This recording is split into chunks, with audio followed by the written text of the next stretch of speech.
When South Park debuted in '97, it was officially targeted toward mature audiences. In the US, the show was rated TVMA, which means it was recommended for viewers 17 and older. In the UK, the show was rated 15 by the BBFC, which, obviously, means it was recommended for viewers 15 and older.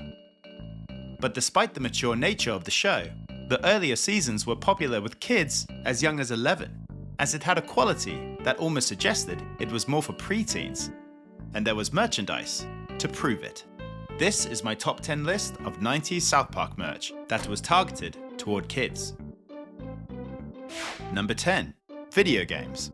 The South Park games were released on PC, PlayStation, and N64, but this one is at the top of my list because, to be fair, video games weren't necessarily just for kids, even back in the late 90s. However, it's been said that the PlayStation's target audience were teens and adults, whereas the N64 was primarily for preteens.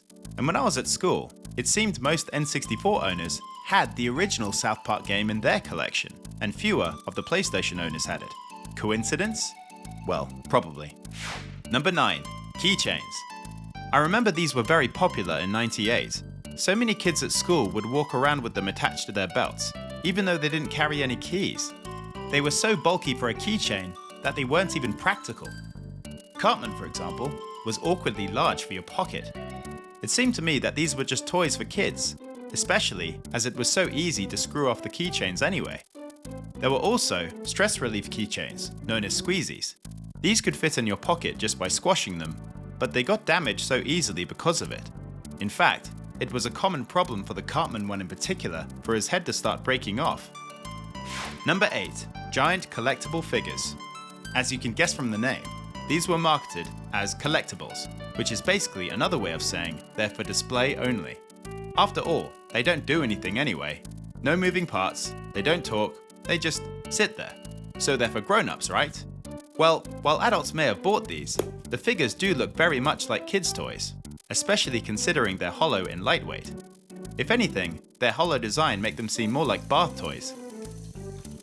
Number 7. Plush toys. In '98, these things were everywhere, so there must have been some massive demand for them, I guess. But who normally buys plushies? Traditionally, women and children. However, South Park's target audience was predominantly male, so take from that what you will. Number 6. The official South Park desktop theme software. By the late 90s, it was common for young teens to have their own computers, and somehow I'm not convinced that many adults wanted their computer covered with South Park wallpaper, or having their mouse cursor look like one of the characters. I mean, it was a cool piece of software, and was a really fun gimmick for your computer at the time, but it's definitely something that would appeal more to preteen fans than adult fans. Number 5. Trading cards. While the trading card boom throughout the 80s and 90s had both adults and children involved, South Park trading cards did not fall under the category of sports or games, such as Magic the Gathering. The collectors of those types of cards were typically adults, and while these cards were meant for mature consumers, the simplistic design and general style suggested otherwise. There were also collectible foil prints, which were a very common thing found on kids' products at the time. Number 4. Windup Toys. Now, let's be real here. Were there really any adults that were keen to nab these off the shelves? Windups are typically marketed towards children, young children. For instance, they were the type of thing that came with kids' meals at fast food chains. So, while most of the items on this list seem aimed at a preteen audience, it raises the question, who were these really for? Number 3. Believe it or not, there were South Park inflatable chairs. A Kenny one, a Cartman one, and a Chef one. Now, am I the only one who thinks that a preteen is more likely going to want an inflatable chair? I mean, imagine a teenager had a friend over, and they just casually said, "Have a seat on Chef over there." Number 2. The talking Seawatch. These were kind of cool, to be honest.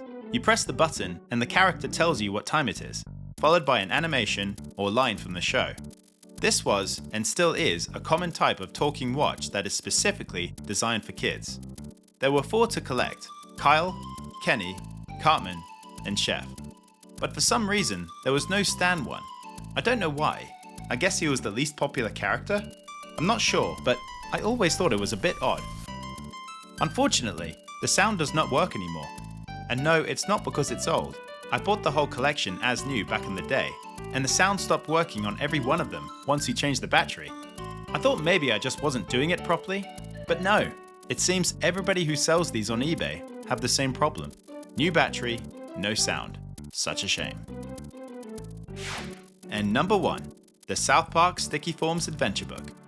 I remember seeing this as a preteen and was surprised this kind of thing existed. Surely it was not something its mature target audience would buy, right? I mean, look at this. This is the kind of thing you expect a 5-year-old to play with.